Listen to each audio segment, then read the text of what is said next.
오늘 본문 말씀은 이 산상수훈 예수님께서 천국 복음에 대해서 말씀하신 이후에 예수님이 행하신 사건들을 이야기해 주고 있습니다. 여러분, 천국 복음 그랬을 때 그것이 무엇인지 한번 마음속에 그려보시기 바랍니다. 팔복에 대해서 얘기하시고 또 그것이 이전에 구약의 율법들과 그다음 바리새인들과 어떻게 다른 건지 이야기를 해주십니다. 그리고 십계명의 몇 가지를 예로 들면서 우리가 어떻게 살아야 되는지를 이야기하는데 한마디로 그리고 경건의 시간들을 어떻게 가지는지 이야기하시는데 한마디로 예수님의 이 말은 무슨 말이냐면은 이렇게 생각하는 게 제일 좋을 것 같습니다. 마음에서부터 시작이다. 그래서 마음에서부터 이거 별것도 아닌 것 같지만 거기서 삐뚤어지면서 그것이 확장되고 커져서 세상이 이 지경이 되었다라는 거예요. 많은 사람들은 이 얘기를 들었던 수많은 사람들은 구약의 율법들을 알고 있었기 때문에 아하 하고 소리쳤을 겁니다. 우리가 왜 이런지 알겠다. 그게 우리가 정말로 마음에서부터 조심하지 못했겠구나. 쉽게 말하면 영혼부터 이게 바르게 되어야 되구나. 영혼부터 우리가 하나님을 바라보고 하나님 앞에서 바른 행동을 해야 되구나 하며 살았을 것입니다. 여러분, 그러나 이 하늘나라의 복음이 그래서 어찌 보면은 작은 것이고 마음 먹는 것이 따라 다른 것 같은데 실제로 그걸 살아보면은 여러분 한 주만 살아셔도 이거는 안 돼. 지킬 수 없어. 이거는 불가능해. 라는 것을 금방 깨닫게 됩니다. 생각이 나는 걸 어떡합니까? 사람이 미워지는 걸 어떡합니까? 자동이에요. 맹세하지 말라고 그래도 우리 말 속에는 그것이 얼마든지 있어요. 맹세하지 말라는 걸 그 마음속 깊이 이렇게 보다가 보면은 자기 능력을 초월한 약속들이거든요. 하나님만이 하실 수 있는 얘기를 자기가 하고 있는 거예요. 근데 자기도 모르게 그렇게 해버려요. 자동적이에요. 그러나 이 말씀이 필요 없다. 그렇기 때문에 우리가 적용할 수 없으니까 필요 없다. 아니에요. 물론 아니죠. 이 말씀은 무엇이냐면은 그것 때문에 오늘 본문 말씀이 중요한 건데 우리 하늘나라의 복음은요. 이것을 교회에서 반드시 이루어야 되고 여러분들이 반드시 이루어야 되는 그게 완전히 이루어지는 것이 우리가 죽음 넘어갈 하늘나라예요. 그래서 우리가 삶은요. 지금부터 그것을 소망하면서 살아가는 것이 지금부터의 삶이에요. 물론 안 됩니다. 그래서 지난 시간에 얘기했던 마지막 구절들이 굉장히 중요해요. 한마디로 예수님은 좁은 문으로 들어가거라 그러셨잖아요. 좁은 문으로. 좁은 문으로 들어가서 그 좁은 길로 가거라. 그래서 그것을 발견하라 그랬어요. 발견하라. 그러면서 이렇게 그대로 이 말씀들을 그대로 따라 행하는 사람은 반석 위에 세운 것 같이 너희 믿음과 삶이 그 위에서 집을 짓는 것처럼 경영해 가도록 그렇게 하거라 라고 했는데 이 말씀까지 들어도 수많은 사람들은 사실 이것만 가지고 노력해도 내가 좁은 길을 들어갔을까? 내가 좁은 문으로 통과해서 좁은 길로 가고 있을까? 고민할 텐데 사실은 예수님께서 이 말씀을 할 때부터 생각했던 게 이건 저자 마태의 이야기겠죠. 그 의문을 던져주고 이후에 예수 그리스도를 칭하고 있는 거예요. 쉽게 말하면 이 하늘나라의 과제들을 예수님과 함께 이 땅에 오게 되었는데 하늘나라의 이 삶들을 예수님께서 어떻게 이루어 가시는지 우리가 좁은 문을 통과해서 좁은 길로 간다는 것은 예수 뒤를 그대로 따라가면서 그대로 행하면서 우리의 삶들을 정말 든든한 반석 위에 세워서 살아간다라는 겁니다. 그래서 그렇게 살아가는 와중에 보면은 지금부터 오늘부터 보는 성경 구조를 보면은 이게 나쁜 사람들도 나쁘다고 그래야 되나? 잘못된 사람들이 나와요. 예를 들어서 나쁜 열매를 맺고 있는 수많은 사람들이 보여져요. 그리고 어떤 경우는 주여 주여 하고 기적도 행하고 능력도 있고 권력도 있음에도 불구하고 왠지 좀 이상한 그 마음속에 하나님의 법이 아닌 자기 기준으로 하고 있는 사람들도 만나게 된다라는 거예요. 지금부터 보면 그 사람들이 등장해요. 그래서 예수님이 뭐냐면 그 사람들을 따라가지 말고 그 사람들로 인해서 너희들 흔들지 말고 내가 지금부터 가는 길, 그 그대로 따라오너라. 그리고 계속 가요. 그러다가 마지막 때쯤 되면은 제자들에게 이런 얘기 다 하셔요. 좁은 문과 좁은 길에 대해서 예수님께 그렇게 말씀하시죠. 내가 곧 길이었다. 길이다. 진리야 생명이야. 요한복음에 그러죠. 나는 양의 문이야. 이렇게 얘기를 해요. 이런 것은 사도들에게 의해서 이게 계속 기록되어지는 거 보면은 다른 상황에서 이 말들이 계속 기록되어지는 거 보면은 예수님께서는 자주자주 언급하셨다라고 보시면 됩니다. 그래서 여러분 그 생각을 가지고 지금부터 예수님께서 어떤 행동을 왜 하시는지 살펴봐야 되는데, 특별히 8장, 9장은요 굉장히 독특하게 제자였던 마가가 기록하면서 짜임새 있게 기록합니다. 예수님이 행하신 기적 3개를 기록하고, 그리고 또 그게 결론적으로 무엇인지 결론적인 한 사건들을 이게 해놓고요. 그 다음에 다시 또 3가지의 그 기적들을 하고 그게 어떤 것인지 결론적으로 한마디를 하시고, 그 다음에 다시 또 3가지를. 오늘 같은 경우는 여러분들 읽어봤겠지만 3가지 기적이 뭡니까? 나병 환자를 살리시고, 그리고 뭐죠? 읽을 때 잘 보셔야 돼요. 뭐였죠? 백부장을 고쳐주시죠. 백부장. 이건 이방인인데 로마 군인이에요. 그리고 남은 마지막에 베드로의 장모였던 그 사람이 열병인데, 이건 말라리아라고 보시면 됩니다. 말라리아라는 것이 이 당시로는 거의 살 가능성이 있는 굉장히 무서운 병이에요. 이스라엘에 무슨 말라리아냐 그러겠지만은 이스라엘은 굉장히 이 지역이 건조한데도 호수하고 그 기온차가 굉장히 심해서 굉장히 아침 저녁으로 습해요.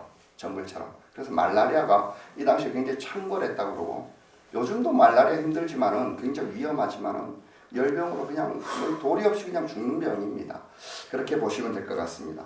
그래서 이런 기적들을 통해서 쉽게 말하면 마태는 예수님이 도대체 하나님의 나라를 설교를 하셨고 이론적으로 보여주셨고, 쉽게 말하면 그분을 통해서 오셨는데, 메시아가 이분이 어떤 분인지를 이 3가지 기적을 통해서 보여주고 있습니다. 물론 우리는 다양한 각도로 이 기적들과 나머지 사건들을 볼 수 있지만은 마태는 이런 의도적으로 이렇게 적어놓은 게 맞는 것 같습니다. 그래서 구조가 그렇게 딱딱 맞아 들어가는 것 같아요. 그래서 첫 번째 3개 구절과 첫 번째 3개의 기적과 결론을 통해서 예수님은 어떤 분이다라는 걸 이야기해 주시고, 그리고 그렇다라면은 우리는 어떻게 그를 따라가야 되는지 이것을 이야기해 주고 있는 것 같습니다. 그래서 오늘 본문 말씀을 쭉 보면은 첫 번째 중요한 것은 첫 번째 중요한 것은 뭐냐면은 예수님 어떤 분이냐 하면은, 첫 번째로 예수님 우리를 정결하게 하시는 분이다라는 메시지가 있습니다. 일단 마태복음 8장 1절에서 3절까지 말씀을 건의하고 저희 같이 한번 봅시다. 같이 한번 읽어보겠습니다. 시작. 예수께서 산에서 내려오시니 많은 무리가 그를 따라왔다. 나병 환자 한 사람이 예수께 다가와 그에게 말하였다. 주님, 하고자 하시면 나를 깨끗하게 해 주실 수 있습니다. 예수께서 손을 내밀어서 그에게 대시고 그렇게 해주마, 깨끗하게 되어라 하고 말씀하시니 그의 병이 나았다. 나병이라고 했는데 여기 나병이 무슨 병입니까? 그죠? 문둥병이죠. 성경에 지금 나병이라고 그런 거 참 잘한 것 같습니다. 문둥병은 이 장애인을 비하하는 그런 말이라서 나병이 한센병이죠. 한센병. 그런데 여러분들 성경 통독을 하셨던 분은 이 구약 성경 율법에서 그 당시에 그 나병 이런 걸 이야기하는 걸 보면은 여기서 말하는 이 한센병을 이야기하지는 않습니다. 한센병을 포함한 거의 대부분의 피부병을 가지고 이야기를 합니다. 그러니까 이게 생각보다 많은 사람들이 걸렸을 수 있습니다. 그리고 또한 걸리지 않기 위해서 굉장히 많이 노력해야 돼요. 그래서 이 사람들 굉장히 많이 씻잖아요. 전통적으로 들어가면서부터 발 씻고 그런 게 아예 집에 다 비치가 돼 있을 정도로. 그런데 구약 율법에 보면은 이 나병이 어디에 위치해 있냐면 정결 예식에 포함이 돼요. 정결 예식. 그렇게 깨끗하게 씻고 그러면서 그 나병이 걸린 사람은 이게 피부병이 온 이런 거 전염이 되지 않습니까? 아주 심하잖아요. 그래서 공동체를 보호하기 위해서 이들을 떼어놓고 진 바깥에서 지내도록 이렇게 합니다. 근데 이게 영적으로는 어떤 메시지가 있느냐 하면은 부정함에 대해서 이야기를 하고 있어요. 죄가 꼭 이런 피부병하고 똑같아요. 죄는 바로바로 누군가에게 전가시켜버립니다. 이거는 뭐 여러분이 노력한다고 해서 되지 않아요. 여러분 들키지 않은 것 같지만 누구에 대한 원망과 그 미움을 품고 있으면요. 여러분 모릅니까? 금방 알아요. 금방 알아요. 그러면서 이상하게 그 사람에게 상처를 주고 또 그 사람도 나에게 공격해오고 이게 바로바로 싸움이 일어나고 분란이 일어나고 분리를 가져옵니다. 전해져요. 그렇기 때문에 이런 걸 상징으로 하기 때문에 구약의 개념은 뭐냐면 어서 속히 작았을 때 드러났을 때 바로 진에서 이탈시켜서 밖에서 지내도록 합니다. 그리고 들어올 때 제사장이 철저히 검사해가지고 다시 들어오도록 하는데 그 피부병이 잘 고쳐지지도 않죠. 나병 같은 경우는 한센병 같은 경우는 아예 불가능하죠. 지금도. 그래서 이 사람은 부정하다라는 것을 접촉하면 안 되기 때문에 만약에 어느 경우에 성에 못 들어오게 됐지만 들어오더라도요. 얼굴을 가리고 고개를 숙이고 나는 부정하다 이러면서 다녀요. 생각을 해보세요. 우리 전염 많이 걸리는 저도 예를 들면은 코로나에 걸렸습니다만 그래서 방에 틀어박혀가 안 나왔지만은 만약에 어쩔 수 없이 나가야 된다면 사실 한번 내가 몰래 나간 적은 있습니다. 근데 저는 마스크만 했지. 그때는 고개 숙이고 나는 부정합니다. 제발 나에게서 떨어지세요. 나한테 가까이 오면 안 됩니다. 이러고 다니는 거예요. 하나님이 잔나다 할 정도로 그렇게 위기의식을 심어줍니다. 위기의식. 그리고 누군가 그 사람을 터치를 하게 되면은 터치한 사람도 부정하다라고 여겨주고 격리를 시킵니다. 그게 율법이에요. 그리고 어느 정도 시간이 지날 때까지 괜찮을 때 다시 그 격리를 푸는 거예요. 굉장한 이 부정한 나병을 가진 사람은 여기까지 오기까지 굉장히 힘들었을 겁니다. 그리고 굉장히 수치심에 몸부림치면서 이제 다녔을 겁니다. 여러분 그런데 그럼에도 불구하고 예수님은 그에게 가셔서 이 구절에 강조하고 있는 건 뭐냐면 3절에 손을 내밀어서 그에게 대신이라는 기록이 있어요. 손을 내밀어서 3절에 보시면 손을 내밀어서 그에게 대셨다라고 하는데 이게 제가 예전에 다른 그 목사님의 설교를 들었는데 그냥 살짝 터치하는 정도가 아니에요. 쓰다듬고 만지고 굉장히 오랜 시간 동안 주무르듯이 안마하듯이 그런 그 간호에 가까운 거였다는 거예요. 긍휼을 가지고 불쌍히 보시고 그리고 이 장면이 그 베드로의 장모였던 그분에게도 똑같이 기록이 돼요.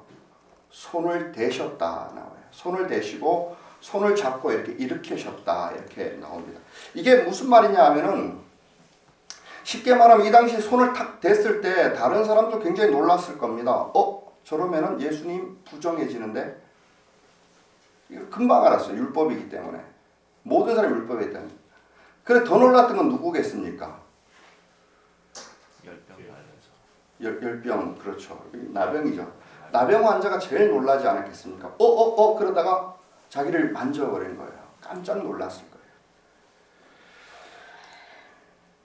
그러면서 그러지 않았겠습니까? 예수님 격리가 된 것이 아니라 결과는 어떻게 됩니까? 깨끗이 예. 결과는 만약에 이 사람이 안 나왔으면 예수님이 바로 격리예요. 바로 가둬야 되는데 이 사람이 그 자리에서 치유가 된 거예요. 예수님이 격리될 필요가 없었던 거예요. 이게 무슨 말입니까, 여러분? 많은 사람들은 어떤 죄나 영적인 그 부정함에 대해서 접촉하고 만나면서 관계가 끊어지고 그것을 자기 오염된 한 사람을 통해서 수많은 사람들에게 오염되어져 가요. 퍼뜨려져요. 그것 때문에 세상이 이 지경이 되었어요. 예수님이 어떤 분이시냐 하면은 예수님은 세상 속에서 그 오염 속에서요. 그것을 치유하고 고치는 능력이 있다라는 거예요. 예수님이 그 모든 죄를 치유 능력에서 자기가 오염되는 것이 아니라 본인이 치유가 흘러가도록 하는 이 정결에 대한 능력이에요. 사실 이것은 하나님의 능력이에요. 하나님의 능력. 죄를 용서해 줄 수 있는 능력거든요. 나중에도 이 장면이 나오지만은 부정을 옮기지 않아요. 예수님은 옮기지 않고 여러분 그를 치유해 주게 되는 거예요. 이제 역으로 이 영적인 흐름에 대한 죄에 대한 흐름에 대해서 영적으로 죄가 파괴시켰던 것을 예수님 거꾸로 다시 하는 그 역할을 하는 거예요. 부정함을 그에게서부터 정결함을 퍼뜨려 전하는 거예요. 구약에서 기껏 할 수 있었다는 건 뭐냐면은 더 많은 사람을 살리기 위해서 소수를 개인을 공동체에서 이탈시켜서 공동체를 보호하는 수밖에 없었지만은 메시아는 그 정도가 아니라 치유에 이것을 바로잡는 데 대한 주체라는 거예요. 실제로 이것을 우리가 하늘나라 복음을 가지고 한번 생각을 해보십시오. 5, 6장에 나왔던 5, 6, 7장에 나왔던 여러분 이 세상에 우리가 못하는 게 뭐냐면은 사람이 부정하기 때문에 그래요. 영적으로 뒤틀려 있어요. 마음이 어쩔 수 없이 그렇게 삐뚤어져 있어요. 근데 그것을 예수님께서 이 땅에 오셔서 여기서부터 예수님으로부터 시작되어서 통치해 나가겠다라는 겁니다. 예수님은 바로 그런 분입니다. 이런 쪽으로 보면 백부장도 마찬가지입니다. 백부장은 로마의 장교이죠. 부하가 100명이라고 하는데 지금으로 치면은 규모를 봤을 때 중대장 정도 될 것 같습니다. 그러나 주둔군의 중대장이에요. 비지배 나라에서. 굉장히 권력을 가졌죠. 그러나 무서운 사람이지만 그러나 유대인들로부터는 어쩔 수 없는 이방인이에요. 율법에 나오지만은 이방인과 접촉해서 됩니까? 안 됩니까? 사실 이방인도 그렇고 유대인도 그렇고 다 나쁜 사람들이에요.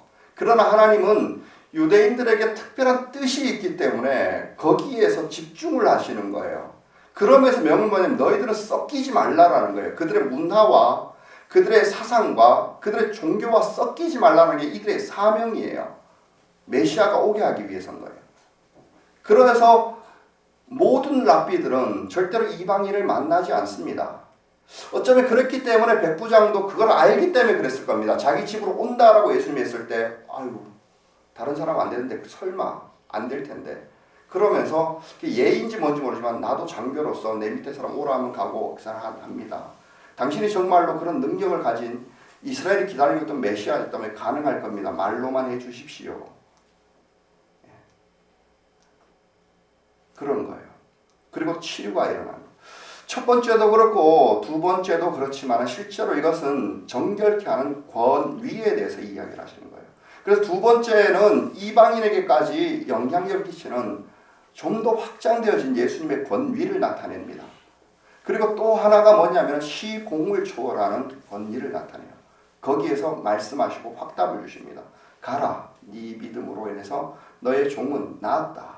그 시로 나았다라는 거예요. 베드로 장모도 마찬가지죠. 여자는 부정하다 보면 너무 죄송스러워서 그런데 율법을 자세히 읽어보면 알 겁니다. 여자는 멀쩡해도 잘 접촉하면 안 되는, 남편도 접촉하면 안 되는 때가 있어요. 그런 거예요. 유대인들은 그렇게 여겨졌습니다. 그러나 환자는 더해요. 의사들이 지금도 비슷한 비슷한 계율을 가지고 있는 게 사실 이제 이슬람인데 이슬람에 보면은 환자가 아프간 같은 경우는 여자가 병 걸리면 그냥 죽죠. 환자가 접촉을 못하죠. 의사가 접촉을 하면 안 되기 때문에 그래요. 아무튼 그런 게 있습니다. 그래서 이걸 통지 봤을 때 뭐냐면은 예수님은 우리를 정결케 하실 권위를 가지고 있다는 거예요. 쉽게 말해 이거 권력이라고 하는데 그럴 위치와 직분을 가지고 계시는 분이라는 거예요. 어느 누구도 기껏해야 떨어질 수밖에 없어요. 자기가 오염되지만. 그러나 예수님은 거꾸로 자기의 정결을 다른 사람에게 넘겨줄 수 있다는 거예요. 그것을 사람 치유하고 고치고 바로잡을 수 있는 분이다라는 겁니다. 근데 저는 이런 생각을 해봅니다. 이 나병 환자가 예수님께서 자기에게 다가와서 하다 자기를 탁 만졌을 때 기분이 어땠을까? 기분이 어땠을까? 별 생각이 다 들었지 않겠습니까? 그러나 이 사람은 한평생 모르겠습니다. 언제 병이 걸렸는지 모르겠지만 자기 스스로 사람들로부터 버림받았다. 하나님이 나를 이렇게 만들었다. 사람은 나를 버림받았다 하면서 자기 인생을 저주하면서 다른 사람들을 원망하면서 그렇게 살고 있지 않았을까요? 나는 안 된다 생각하고 그렇게 살지 않았겠습니까? 자기는 가라보다 실컷 좋건 고개를 숙이고 나는 부정하다 자기 스스로를 세뇌시키면서 이렇게 다녔어야 됐는데 그에게 다가오시고 만져주는 예수님 보면은 사랑이라는 걸 느껴보지 않았겠습니까? 그래서 충분히 그랬다고 생각합니다. 아마 따뜻한 그 감정을 느꼈을 겁니다. 예수님 한번 안아줬을 것 같습니다. 그때 전율을 한번 느끼지 않았을까? 정말로 감동하지 않았을까? 그런 생각이 듭니다. 그런데 가만히 보니요, 예수 영접한 사람들이 이것을 느끼는 사람이 많아요. 실제적으로 예수님이 나에게 다가오시고 이런 죄인에게 용서를 하시고 나에게 임재하셔서 나를 이끌어 주시기로 작정하신 그 순간 많은 사람들이 그런 그 사랑의 감정을 느낍니다. 세상으로부터 버림받고 세상에서 무시하고 아무도 알아주지 않았는데 예수님은 나를 사랑하시고 찾아와 주신다. 그런 겁니다. 예수님은 이런 거예요. 만지면서 내가 누구를 만진다고 해서 나는 내가 속되어지지 않아. 오히려 나를 통해서 너가 정결하게 될 거야. 이 말이에요. 이게 바로 우리가 믿는 메시아라는 겁니다. 두 번째로 우리는 여기에서 어떤 그 예수님을 만나볼 수 있냐면은 예수님은 한마디로 아버지 하나님의 긍휼이라는 겁니다. 여러분 삼위일체에 대해서는 제가 설명하지 않겠습니다. 뭐 생명의 삶에서 보게 될 테니까. 예수님은 분명히 이것을 알고 계셨습니다. 하나님의 아들로서 아버지 하나님의 긍휼하심이 이 땅에 현현한 겁니다. 그 긍휼하심을 만족시키기 위해서 일하고 있었다라는 것을 이것은 제자들이 모두 다 알았던 것 같습니다. 그래서 17절부터 보면은 이런 기록이 있습니다. 이리하여 예언자 같이 한번 읽어보겠습니다. 시작. 17절 시작. 이리하여 예언자 이사야를 시켜서 하신 말씀이 이루어졌다. 그는 몸소 우리의 병약함을 떠맡으시고 우리의 질병을 이게 무슨 말이냐면은 예수님이 이런 행동을 하는 것은 예수님은 그냥 묵묵히 사람들을 어찌하든지 간에 당신께서 메시아로서의 구약에 기록되어져 있던 그 일을 그냥 묵묵히 하고 계시는 거예요. 그 중에 하나 치유나 이런 것들이 들어가는 거예요. 그런데 이 모든 것이 구약에 있는 모든 내용을 한마디로 하면 뭡니까? 무엇 때문에 메시아를 하나님이 보내셨고 그래서 메시아하고 그리스도가 같은 뜻입니다. 그리스도가 하시는 일이 뭐냐라는 거예요. 그것은 하나님의 긍휼하심을 사람들에게 보여주고 나타내 보여주는 사역이라는 거예요. 이게 아버지 하나님에 의해서 예언자를 통해서 기록이 되어 있고 그것을 예수님이 지금 하고 있는 거다라는 겁니다. 여러분 그것 때문에 예수님의 사역에 보면 항상 여러분 병자를 치유하거나 기적을 일으킬 때 이런 단어가 많이 나와요. 불쌍히 여기셔서 긍휼히 보셔서 불쌍히 여기셔서 정확한 단어는 긍휼력인데 정확한 단어는 긍휼 때문에 하나님 이 사람이 치러야 될 대가를 멈추고 계시는 거예요. 그리고 어떤 목사님은 설교할 때 이렇게 표현을 하더라고요. 하나님이 이 긍휼을 가지고 지구상의 모든 인류를 꽉 잡고 있다라고. 그 긍휼의 손을 풀어버리면 어떻게 되겠습니까? 바로 죄의 대가가 확 퍼져버린다. 바로 심판이 써지고 지구와 이 섭리들은 더 이상 버티지 못하고 자멸할 것입니다. 분명합니다. 예수님은 하나님의 긍휼이십니다. 하나님의 사랑이 긍휼로 나타내 보여주고 있습니다. 예수님은 그래서 그런 장면들이 많지만 제가 몇 가지만 한번 보겠습니다. 우리 누가복음 7장 13절 말씀을 한번 보겠습니다. 7장 12절 13절입니다. 같이 한번 읽어보겠습니다. 예수께서 성문에 가까이 이르셨을 때 사람들이 한 죽은 사람을 메고 나오고 있었다. 그 죽은 사람은 가의 어머니 외아들이고 그 여자는 과부였다. 그런데 그 성에 많은 사람이 그 여자와 함께 따라오고 있었다. 주님께서 그 여자를 보고 가엾게 여기셔서 말씀하셨다. 울지 말아라. 마지막 이 단어가 여러분 심금이 울리지 않습니까? 성경을 읽으려면 좀 감정적으로 빠져볼 필요가 있어요. 사실 이 감정적으로 움직이는 것은 성령님의 특기인데 울지 마라. 울지 마라. 근데 이게 장례식이 여러분 예수님의 지인이 아닙니다.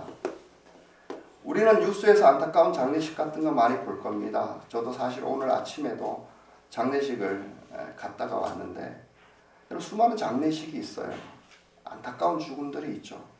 그러나 오늘도 있죠. 그러나 사실 남의 장례식 아닙니까? 남의 장례식 아닙니까? 그런데 예수님은 길 가다가 그 남의 장례식에 멈추는 거예요. 그리고 슬퍼하고 가엾게 여기셔서 울지 말라 이렇게 얘기해요. 그리고 개입을 하시는 거예요. 하나님의 긍휼을 거기서 나타내 보여주기 위함이에요. 여러분 이 여자가 얼마나 불쌍한지 생각을 해보십시오. 이 고대 사회에 과부래요. 여러분 과부면은 재판정에서 자기를 변호할 수가 없는 거 아세요? 지금도 중동의 많은 국가들은 여자들은 증인으로 못 써요. 솔직히 말하면 좀 안타까운 얘기인데 여자 3명이 합해야 한 사람의 증인으로 쳐져요. 법적인 보호를 전혀 못 받아요. 그런데 다행스럽게도 왜 아들이 있었다라는 거예요. 얼마나 의지가 됐겠습니까? 그런 아들이 죽은 거예요. 그걸 예수님이 발견하고 가엾게 여기죠. 이것은 하나님의 긍휼을 보여주고 나타내 보여주는 거예요. 울지 말아라. 또 한번 볼까요? 누가복음 19장 41절입니다.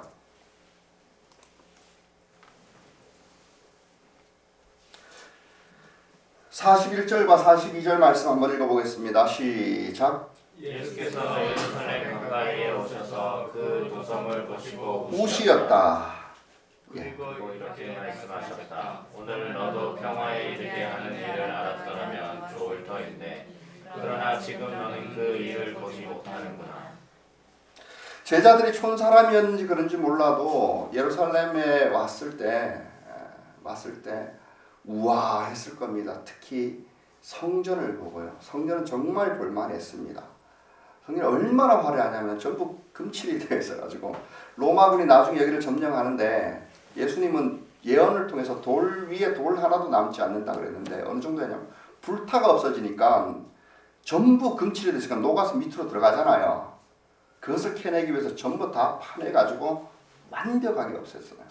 그래서 정말로 돌 위에 돌 하나도 남지 않을 정도로 파괴되는데 예수님이 지금 그 얘기를 하시는 거예요. 미리 보신 거예요. 미리 아셨던 거예요.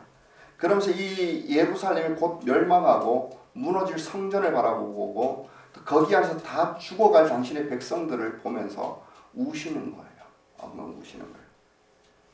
사람들은 그 장면을 보고 제자들은 우와 찬란하다 놀라다 했을 때 예수님은 하나님의 긍휼을 나타내 보여주고 그 긍휼을 가지고 그 마음에 품고 울고 있는 거예요. 울고 있는 거예요. 여러분 예수님이 단순히 감성적인 사람이라서 성결해서 감성적인 사람이라서 그런 게 아니에요. 이것은 미리 예언되어져 있었던 하나님의 긍휼이에요. 그것을 나타내는 거예요. 이건 뭔가 하면 한마디로 하나님의 긍휼은 하나님의 눈물입니다.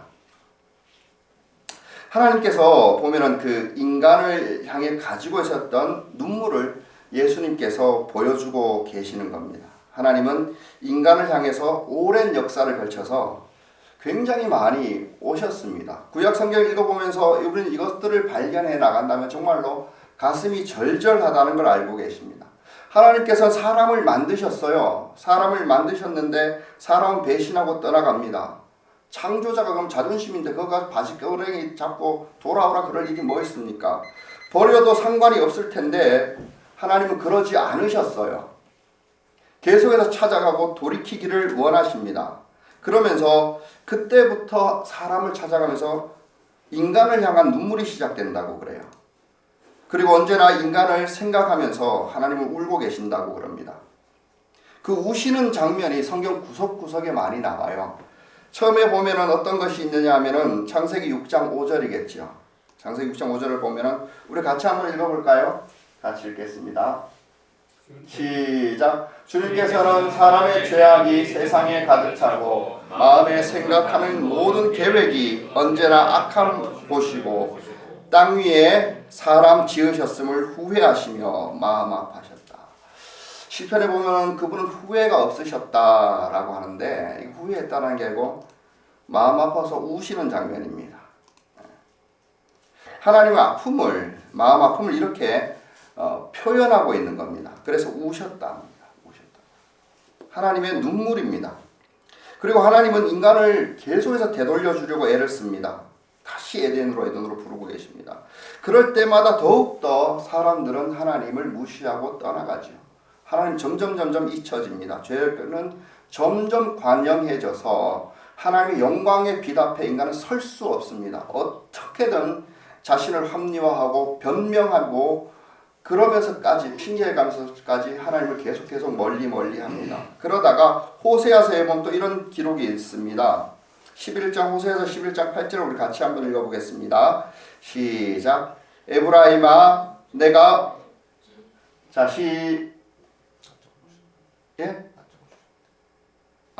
제가 읽어드리겠습니다.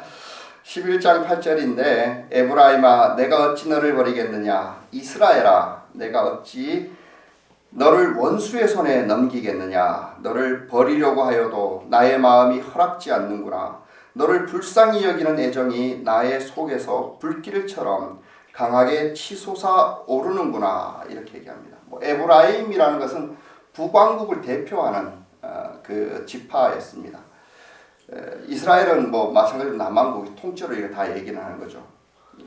버리려고 해도 안 된다라는 거예요. 하나님의 눈물을 나타내고 있습니다. 그런데요, 여러분 그 성경을 읽다 보면은 이 하나님의 그 고통이 이 눈물이 가장 절정에 이르는 곳이 어디입니까? 공의 모든 사람이 얘기하는 길을 그것은 이사야서에 나온다고 그럽니다. 가장 마음 아픈 사건이에요. 그래서 오늘 본문에 나오는 것이 바로 그 이사야의 구절이에요. 우리 17절을 한번 읽어보겠습니다. 같이 한번 읽겠습니다. 본문 17절입니다. 시작. 이리하여 예언자 이사야를 시켜서 하신 말씀이 이루어졌다. 그는 몸소 우리의 병약함을 떠맡으시고 우리의 질병을 짊어지셨다. 근데 거기 보면은 성경책 자세히 보면 그 디귿해갖고 빨간색 동그라미 있죠. 구약 성경에서 인용해갖고 마태가 이렇게 썼다라는 건데 사실 17절은 별로 감동이 없어요. 특히 이사야서 53장은 고난 중간에 많이 있는 그런 구절이잖아요. 우리 이거를 한번 이 하나님의 눈물을 생각하면서 또박또박 한번 천천히 한번 읽어보십시다. 같이 읽겠습니다. 시작. 그는 실로 우리가 받아야 할 고통을 대신 받고 우리가 겪어야 할 슬픔을 대신 겪었다. 그러나 우리는 그가 징벌을 받아서 하나님에게 맞으며 고난을 받는다고 생각하였다. 예, 이게 바로 하나님의 눈물입니다. 하나님의 긍휼하심에서 나온 눈물. 그런데 그 인간을 향한 하나님의 눈물이 결국에는 십자가로 결론이 난다라는 겁니다. 십자가로. 하나님은 인간을 향해서 우시다가 결국 어떻게 결정하시냐 하면은 그분 스스로가 이 땅에 오시기로 결정을 하시고 이 땅에 오시기로 결정하시는 것도 왕으로 오신 것도 아니고요. 대단하게 권력과 그 삐까번쩍한 시번을 하시고 지극히 평범한 아이로 마국간에서 태어나게 하셔가지고 그래야만 아마 이 나병 환자를 만질 수 있는 여건이 됐을 겁니다. 그랬기 때문에 그러고 똑같이 평범하게 자라고 죄 없이 사시다가 우리의 죄악을 짊어지시고 내가 받아야 되는 모든 형벌에 대한 죄값을 짊어지시고 스스로가 십자가에 달려서 죽으셨다는 것입니다. 이게 그 얘기입니다. 이 말씀의 결국이 우리를 십자가로 달리신 예수를 바라보게 할 것입니다. 하나님의 긍휼에는 가장 마지막에는 하나님의 눈물의 결론은요, 십자가로 이어지게 됩니다. 근데 이거 보면 여러분 이상하지 않습니까? 정말로 이건 참 이해가 불가능한 사랑입니다. 이런 스토리를 가지고 우리가 분석하려고 하면은 안 되는 것 같습니다. 참 이해할 수 없는 사랑이에요. 창조주 되시는 분이 어떻게 피조물의 애정을 품을 수가 있으며 그 애정을 품는다 할지라도 그렇게 울고 그러면서 포기하지 않으시고 긍휼로 사람을 붙잡고 있느냐 말입니다. 불쌍히 여겨줄 수가 있느냐라는 거예요. 우리는 길 걸어가면서 개미 한 마리 그렇게 보지 않잖아요. 그런데 참 사람은 하나님이 이해할 수가 없어요. 그래 이렇게 이해가 안 되는 그런 사랑을 가지고 표현할 길이 없어가지고 신명기서에는 이렇게 표현합니다. 신명기 4장 24절입니다.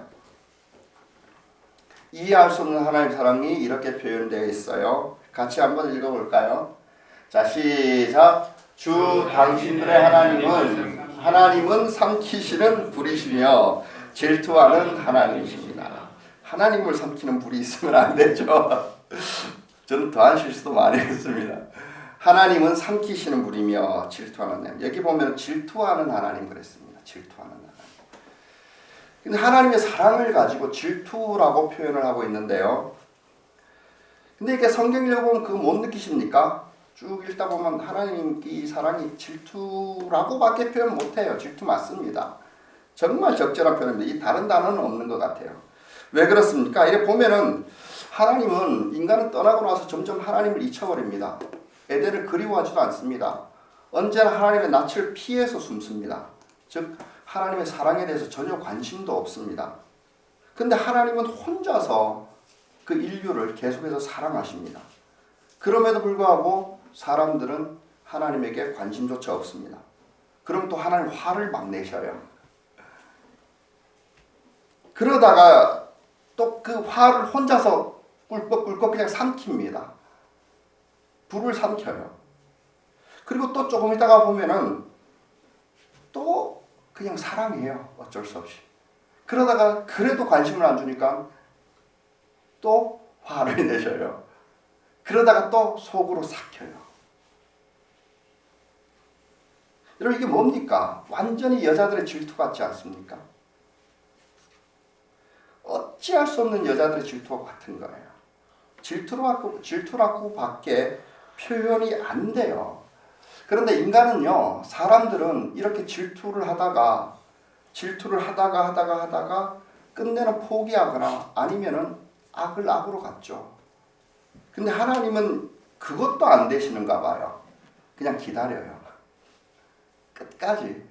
계속 화내시고 사랑하다가 화내시고 속으로 삭히고 또 사랑하고 화내시고 속으로 삭히고 그러다가 기다리십니다. 그 장면이 요한계시록 3장 20절입니다. 같이 한번 읽어보겠습니다. 시작. 보아라, 내가 문 밖에 서서 문을 두드리고 있다. 누구든지 내 음성을 듣고 문을 열면 나는 그에게로 들어가서 그와 함께 더불어 먹고 그는 나와 함께 더불어. 네. 한마디로 기다리고 있다는 거죠. 문 밖에 서서. 두드리기만 하지 강제로 열지를 않습니다. 그리고 문 열어줄 때까지 기다린다라는 겁니다. 그게 하나님의 긍휼이고 사랑입니다. 나는 아직까지도 예수를 영접하고 있지 않으시는 분들 보면은 좀 이 사랑을 좀 만나고 알았으면 좋겠습니다. 그 방법밖에 없습니다. 하나님 만나셔야 됩니다. 적어도 미리 예수 믿었던 사람들을 보면은요, 성경 많이 알아가지고 하나님을 이해해서 만난 것이 아니라 정말로 나병 환자처럼 백부장처럼 베드로의 장모처럼 자기의 한계를 자각하고 하나님이 아니면은 안 되라는 겁니다. 그것 때문에 의지적으로 이렇게 한 걸음씩 나아온 겁니다. 그러다가 하나님이 만나는 거예요. 하나님은 예수를 만나는 거예요. 여러분 나병 환자가 예수께 오기까지 얼마나 많은 어려움이 있었겠습니까? 백부장은 그러지 않았겠습니까? 베드로의 장모도 역시 마찬가지였다라고 봐요. 낫고 나서 예수님께 수종 들었다라는 장면을 보면은 자기가 의지적으로 나오는 거예요. 여러분 이렇게 저 분석하면 결론은 어차피 안 나요. 정말 하나님이 살아 계신다라고 생각하고 천국에 대한 소망이 죽고 나고 무섭다라면은요, 사람 본능적으로 뭔가 할 거 아닙니까? 그때 이든지 아니든지 예수밖에 없다라는 결론이 날 수밖에 없어요. 아니 뭐가 있겠습니까? 그리고 그렇다면 내가 당신 뒤를 지금 마태복음 이 시점부터 따라가기라고 결정을 하는 거예요. 그렇게 되었을 때 살아계신 하나님의 증거들을 만나게 되는 겁니다. 그게 복음이에요. 여러분 그래서 마지막으로 우리가 살펴봐야 되는 건 뭐냐면은 마태가 결론적으로 얘기하고 있는 것은 그럼 도대체 어떻게 예수를 따라가느냐는 거예요. 예수님의 그 천국으로 인도하는 하늘나라로 인도하는 좁은 문과 좁은 길이 되신 예수님 어떻게 따라가냐라고 했을 때 18절을 먼저 한번 읽어보도록 하겠습니다. 같이 읽어보겠습니다. 시작. 예수께서 무리가 자기 옆에 둘러서 있는 것을 보시고 제자들에게 건너편으로 말씀하셨다. 이게 무슨 말입니까? 이 복음서에서부터 계속 나오는 게 예수님의 장면을 보면은 군중이 환호하며 다가오시면은 항상 피하셔요. 거기에 예수님 제자 없습니다. 이 말이에요. 그곳으로 나를 따를 수 없다라는 거예요. 수많은 정치인들은 자신의 지지자들을 모읍니다. 그러기 위해서 하는 게 뭐였죠? 유세운동이라고 했지만은 뭐 다르게 말하면 선동이잖아요. 군중 심리를 움직이는 거잖아요. 예수님은 절대로 그렇게 안 하셨습니다. 여러분 그렇기 때문에 교회도 절대로 그럴 수 없습니다. 예수님의 제자는 뭔가 화끈하게 감동적인 얘기 하나 탁 해가지고 사람들 진하게 감동해갖고 헌금 뽑아내면 좋은 실력 가진 목사 아닙니다. 절대로 사람 선동해서는 예수님의 제자 못 만듭니다. 그렇게 해서 예수 못 믿습니다. 침례는 받을 수 있을지 모르지만은 그 심령이 변하지 않아요. 자기가 확실하지 않아요. 이벤트처럼 한 번은 될 수 있지만 절대로 그렇게 되지 않습니다. 예수님 따라 그렇게 받을 수 없어요. 지극히 개인적으로 자기의 철저한 부인을 통해서 예수를 만나게 됩니다. 여러분 교회 가운데서 군중심리에 속지 마십시오. 화려한 집회나 화려한 그 속에 하나님이 계실 것 같습니까? 예수님이 그 자리를 피하고 계셔요. 그렇게 군중심리를 가지고는 선동을 가지고는 예수 전할 수 없고 군중심리에 속아서는 절대로 예수 믿지 못합니다. 두 번째로 우리에게 말씀해 주시는 건 뭡니까? 율법학자 얘기가 나오는데 19절과 20절 한번 읽어보겠습니다. 같이 읽습니다. 시작. 한 사람이 다가와서 예수께 말하였다. 나는 선생님이 가르치는 것이면 어디로든 따라가겠습니다. 예수께서 그에게 말씀하셨다. 여우도 굴이 있고 하늘에 나는 새도 보고 했으나 한마디로 예수님이 율법학자를 거절하십니다. 그런데 율법학자는 예수를 따르고 싶어서 지금 예수를 따르겠다고 한 게 아닌 것은 확실합니다. 여기서 선생님이라고 부르지만 이 선생님은 헬라어로 디다케라고 하는데 쉽게 말하면 우리말로 선생이라고 부르지만 강사예요. 강사님 그렇게 부르는 겁니다. 날 좀 교육시켜달라는 거예요. 내가 당신 따라 한번 해보겠습니다. 인기가 올라갔잖아요. 그리고 저기 산상수를 통해 굉장한 메시지를 전했잖아요. 나도 그렇게 하고 싶은 거예요. 그분의 기술을 받고 싶은 거예요. 이분이 이거 좁은 문을 통해서 가는 게 아니에요. 예수를 따르는 게 아니라는 얘기예요. 쉽게 말하면 예수님 우리의 주인이 되고 내 인생을 주장하셔야지 기껏해야 우리 기술 몇 개 해주고 그 다음에 우리를 뭐 돈 벌게 해주고 이런 분으로 예수를 섬길 수는 없다라는 거예요. 그것으로 유혹할 수도 없습니다. 교회들은. 제자는 절대로 그런 게 아닙니다. 예수가 주고 나는 주를 따르는 종이라는 것입니다. 거절하심이 당연한 것 같습니다. 예수님이 탁월하다고 해서 뭔가 있는가 하고 갈 수 없습니다. 세 번째는 뭐겠습니까? 21절과 22절 말씀 보겠습니다. 같이 읽겠습니다. 시작. 또 제자 가운데 한 사람이 말하였다. 주님, 내가 먼저 가서 아버지의 장례를 치르도록 허락하여 주십시오. 예수께서 그에게 말씀하셨다. 너는 나를 따라오너라. 죽은 사람의 장례는 죽은 사람이 치르게 두어라. 이거 보고 예수님의 불효다 이렇게 얘기하시면 안 됩니다. 내가 나중에 자세하게 얘기하겠지만은 예수님 효도에 관해서 어느 종교인보다도 예수님은 강력하게 얘기하셨고 예수님의 삶을 직접 경험했던 제자들은요 어느 정도로 얘기하냐면은 제가 읽어만 드리겠습니다. 디모데전서에 바울이 이렇게 얘기합니다. 누구든지 자기 친척 특히 가족을 돌보지 않으면 그는 벌써 믿음을 저버린 사람이요 믿지 않는 사람보다 더 나쁜 사람입니다. 공동체에 들어올 수도 없습니다. 엄마 아빠 저기 하면은 그 정도로 효도에 대해서 굉장히 강조하는데 이건 상황적인 설명이라고 보는 게 좋습니다. 많은 사람들은 어떻게 행하면 제자였다라고 하잖아요. 그러면서 일단은 내가 당신한테 좀 이탈해갖고 집을 좀 돌보겠습니다 라는데 부모를 모시겠다라는 거 아니에요. 핑계에 가까울 겁니다. 그리고 아버지의 장례를 치른다고 해서 지금 돌아가신 게 아니고 좀 어려우니까 내가 아버지 돌아가시면 믿겠습니다. 이렇게 한 거나 마찬가지입니다. 우리 예수 믿으라고 할 때 그런 사람들 많죠. 아이고 애 고3인데 졸업만 하고 내 그때부터 교회를 다니죠. 뭐 집이 좀 어려워서 바빠서 그러는데 상황만 좀 풀리고 나면 내가 다니겠습니다. 내가 좀 뭐 알고 나면 그러겠습니다. 근데 그 모든 사람들의 대부분 마음을 한번 살펴보시면은요. 뭔가 자기가 내려놓고 있지 못하는 고집이 있어요. 고집이 있어요. 뭔가 자기 기준을 가지고 이것만큼은 하나님이 침범하면 안 되라고 하는 게 있어요. 그거 가지고는 어차피 못 따라가요. 여러분 그거 해결되고 나면 예수를 따를 수 있을 줄 압니까? 절대로 안 돼요. 절대로 안 돼요. 지금 즉시 내려놓고 가야 됩니다. 그러면 그게 뭐 나중에는 되겠지. 이럴 수 있는 문제조차 아니라는 거예요. 죽은 사람이 장례를 치러야 하라는 거 거꾸로 말하면 예수는 생명과 죽음의 문제를 가지고 우리에게 초청하고 있는 겁니다. 거기에 대해서 여러분 뭘 갖다 대겠습니까? 뭐가 중요해서요? 여러분 그건 제자로서 해야 될 도리는 아닌 것 같습니다. 그래서 우리는 예수를 어떻게 따른다? 예수가 누구인지 알아야 되고 그거 안다라면 우리가 어떻게 따라가야 될지 우리 구별해야 될 것 같습니다.